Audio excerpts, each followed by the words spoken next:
Beaumont apartment shootout, teen indicted after innocent bystander. Nastasia Corbin was killed. Did you know, when two people exchange gunfire in a public space and an innocent bystander is killed, prosecutors do not only look at who fired the fatal shot, they look at the entire chain of reckless violence because both shooters may have created the danger that led to a person's death. Tonight's next crime story comes from Beaumont, Texas, where an 18-year-old has now been indicted for murder after a parking lot shootout at an apartment complex killed an innocent bystander. Authorities say Drevion Wilson, 18, was indicted by a Jefferson County grand jury on June 17 for first-degree murder after a shooting at Virginia Flats Apartments on June 1st. The shooting began as a fight between two people, but police say it escalated into both sides firing shots across the parking lot. Two innocent bystanders were hit. One of them, 25-year-old Nastasia Corbin, was shot in the head and later died at Memorial Hermann Hospital in Houston. The shooting happened at approximately 2:22 p.m. on June 1st at the Virginia Flats Apartments, located on West Virginia Street in Beaumont. Police were called for a shots fired report. When officers began investigating, they found that this was not a single-target shooting. According to Beaumont police, a fight between two people escalated into gunfire, with shots exchanged across the apartment complex parking lot.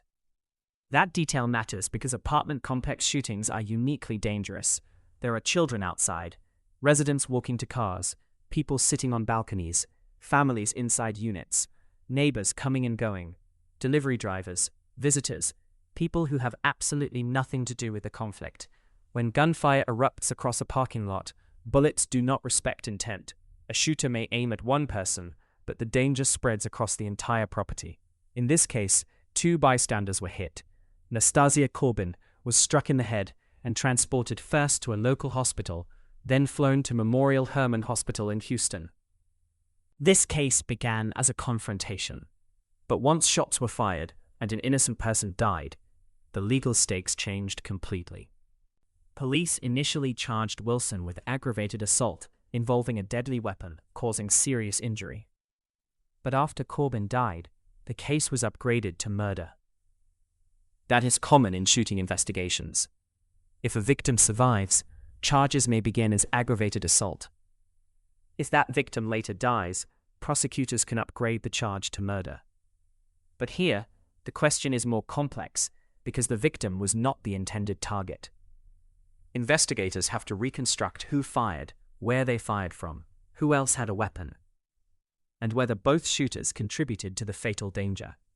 According to earlier reporting, police believed the conflict involved Wilson and a 15-year-old juvenile, and that both fired shots across the parking lot. Corbin and another bystander were hit. The juvenile was later arrested after police obtained a directive to apprehend. That means prosecutors may look at both direct and shared responsibility.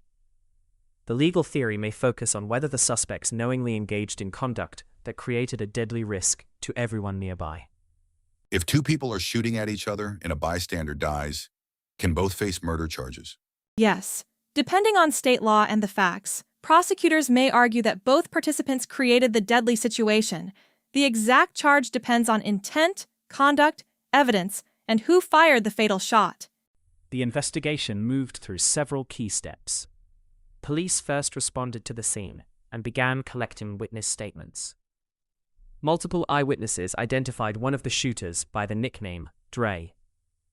Investigators later identified Dre as Drevion Wilson. That kind of nickname identification is common in neighborhood shooting cases. Witnesses may not know a person's full legal name.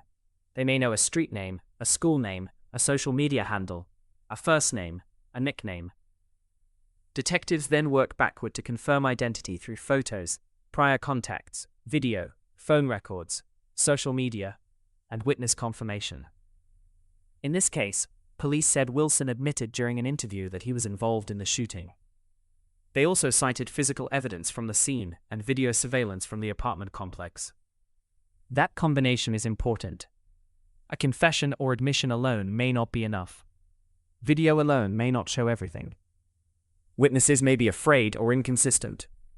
But when video, physical evidence, eyewitness accounts, and a suspect statement all point in the same direction, prosecutors have a much stronger case. Apartment surveillance footage can be the difference between rumor and evidence. In a chaotic parking lot shootout, witnesses may run, duck, hide, or only see part of what happened. One person may hear shots but not see who fired. Another may see one shooter but not the other. Another may believe someone fired first but from the wrong angle. That is why surveillance footage matters. Video can show where the fight began, who approached whom, who pulled a weapon, who fired first, where bystanders were standing, where the victims fell, who fled, who returned, whether anyone tried to hide or remove evidence. Police said surveillance footage from the apartment complex implicated Wilson as a shooter. That footage will likely become a major part of the prosecution. Wilson was indicted by a Jefferson County grand jury on June 17th for first-degree murder. He remains in the Jefferson County Jail on a total bond of $851,500, with charges including first-degree murder, criminal trespassing, and aggravated assault with a deadly weapon. A grand jury indictment means prosecutors presented evidence and the grand jury found probable cause for the charge to move forward. It does not mean Wilson has been convicted. It means the case now advances deeper into the court process. The defense may challenge the evidence. Prosecutors will prepare witness testimony. Surveillance footage may be reviewed in court. Ballistics may be tested. And the role of the 15-year-old suspect may also shape the case. So, how was this case solved to the point of indictment? It was not one clue. It was a chain. First, officers responded to a shots-fired call. Second, they found 2 innocent bystanders had been hit. Third, Nastasia Corbin was transported with a catastrophic head wound. Fourth, investigators determined the shooting began as a fight between 2 people. Fifth, eyewitnesses identified one shooter as Dre. Sixth, police identified Dre as Drevion Wilson. Seventh, Wilson admitted involvement during an interview. Eighth, video surveillance and physical evidence supported the case. Ninth, Corbin died, and the charge was upgraded to murder. 10th, a grand jury indicted Wilson for first-degree murder. That is how an apartment complex fight became a murder case. Here's what to watch next. 1. Whether the 15-year-old suspect also faces upgraded murder charges.